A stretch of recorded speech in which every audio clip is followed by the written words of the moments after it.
All right, so there's different types of lights that we can apply inside of the scene for external and internal lighting. We're going to keep it really simple. I have a Word document that defines the different lights, gives you their pros and cons, and actually tells you what the basically what they're used for. I also put in some tips. I'm still adding those, and just in rendering of what the different versions of the renderers are. So you'll be able to pull that up. We're going to keep this pretty simple. And we're basically going to set it up that we're mostly doing sort of an interior lighting. And if I press 4 is wireframe view. 5, flat shaded. 6 would be if I have textures. And 7 would be lighting, which I don't have any lighting, but we can see outside the window, this glass material.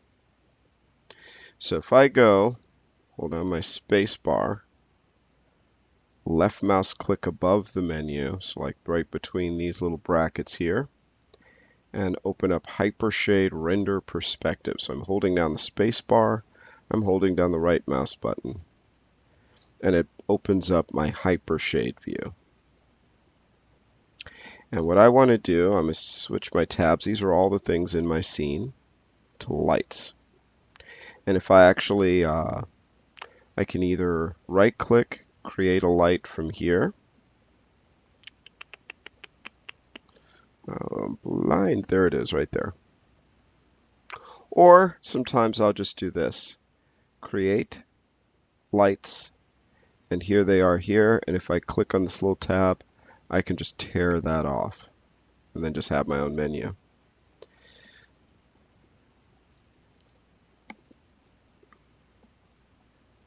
So I'm going to start off with an area light, this guy right here. Focus light used for fluorescence, TVs, monitors, windows, at times elongated lights. Pros and cons. Versatile, great to illuminate rooms and interiors. Can be more calculation and is very sensitive to its shape size. So we're going to click an area light. There it is there. But it's really, really tiny. So I'm going to scale that up. And this little line is where it's pointed out. See? So that's where the light is going. Now, I have to also make sure that I have shadows turned on. Lighting, shadows. So I can actually see the shadows there.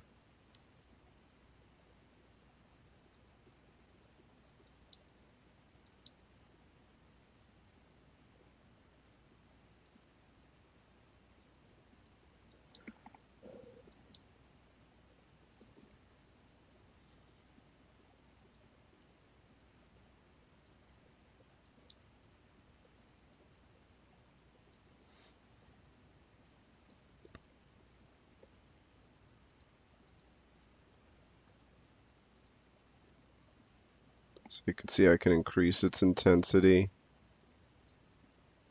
Can even give it a decay.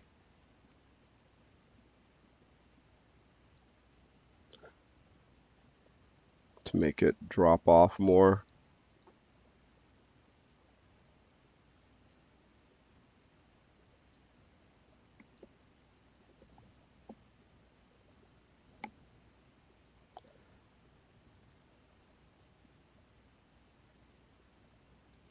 I can even change its resolution. I'm going to turn that off and just make sure it's set to ray trace.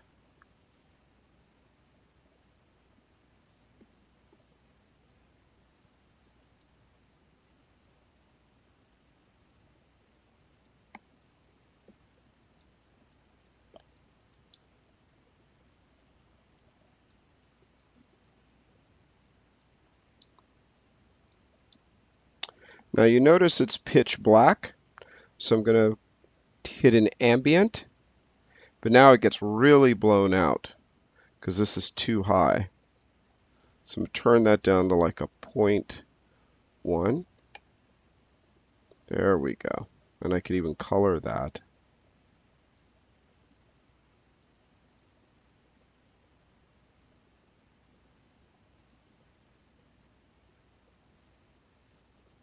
So I can change the color of the background with this ambient light, but it has to be low.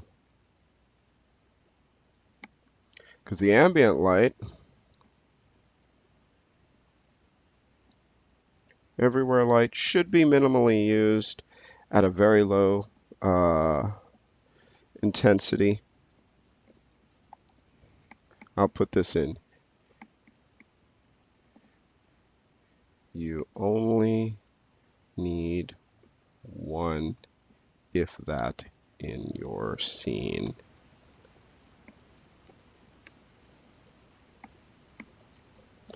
So this is kind of important.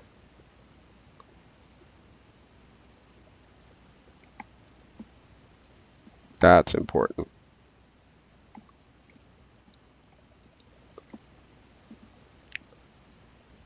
This guy I could change if I wanted to.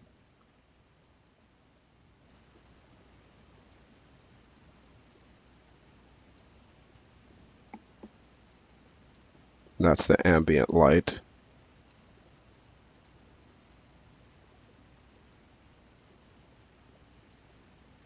And I might even lower that a little bit more, just to get that look.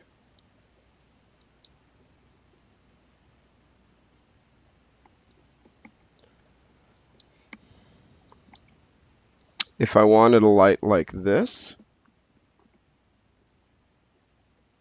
either a area light again,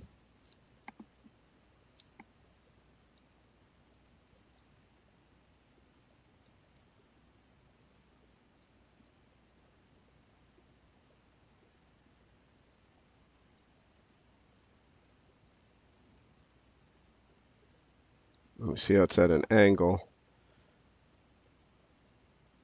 So go up to here, channel box, rotation, -90.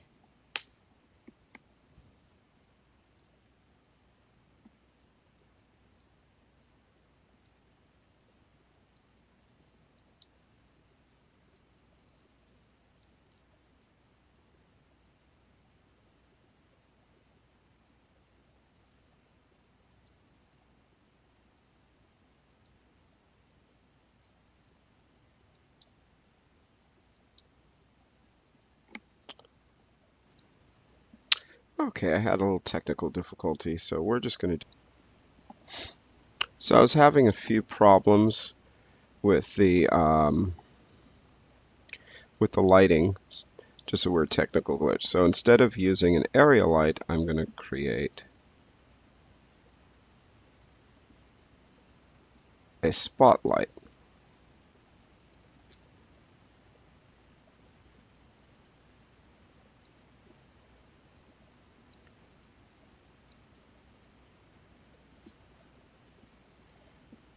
And now you can see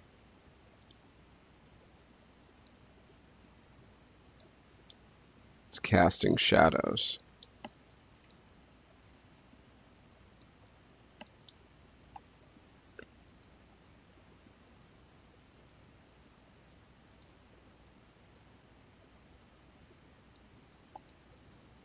So I'm going to tell the cone angle to get wider. Let's get a little bit of light there. But you see it's too bright. So we're going to turn on decay. Then I have to crank up the intensity. That's better, but I don't want to fill out as much of the area. So I'm going to switch it to quadratic. Then I really got to crank this up a bit. Something like that. And then to soften these edges, penumbra, which is the outside edge of the cone.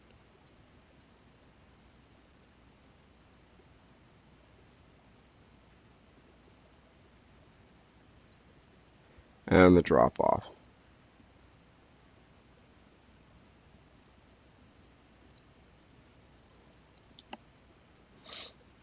For the shadows, we could see this. It's kind of stiff. I'm going to go and change the shadows to depth map. It's really jaggedy. But I'm going to switch the resolution to 1024. And then the filter, to smooth that out, set to like a 6. See? That looks pretty good. Let's say 6.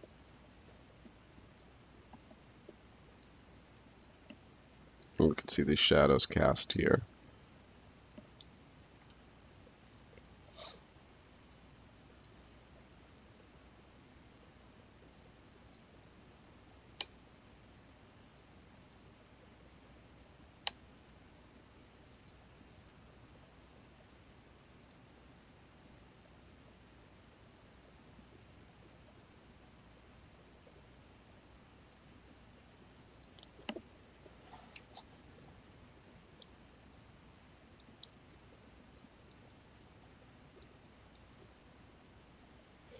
Now, if I wanted it to get more light in there,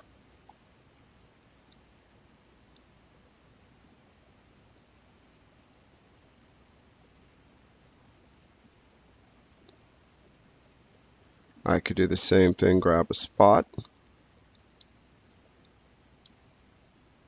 Be careful not to do too many lights.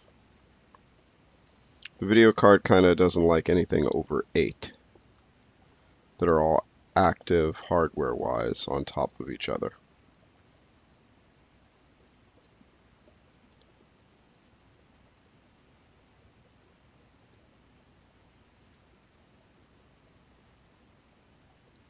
It's just a little bit of drop off. Soften that out.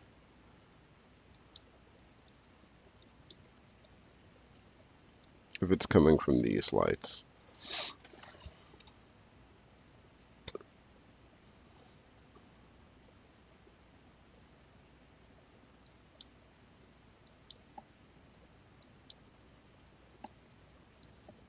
Oh, last thing, if I go create, lights, spot,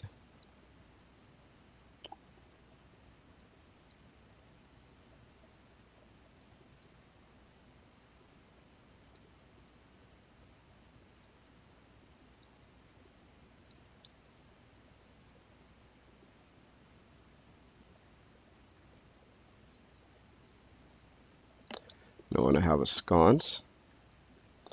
So I pull it over here, but as soon as it goes inside, it hides the light. So I'm just going to tell this guy, do not cast shadows.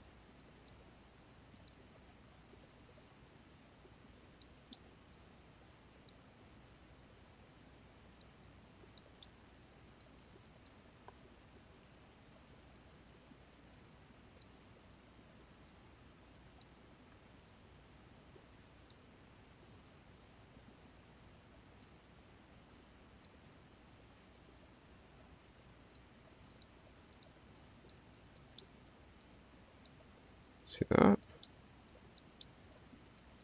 If it's too much, then I could just set a decay.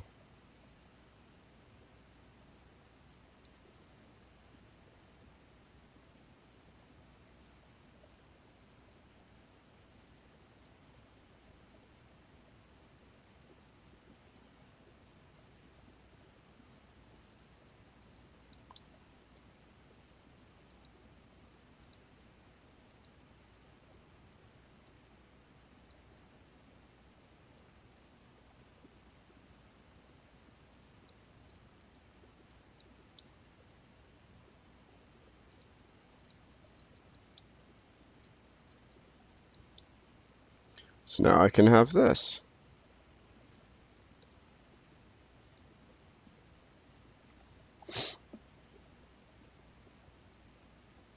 Okay. So nothing fantabulous. We'll get into some more like detailed rendering later. This is just so we can see your models.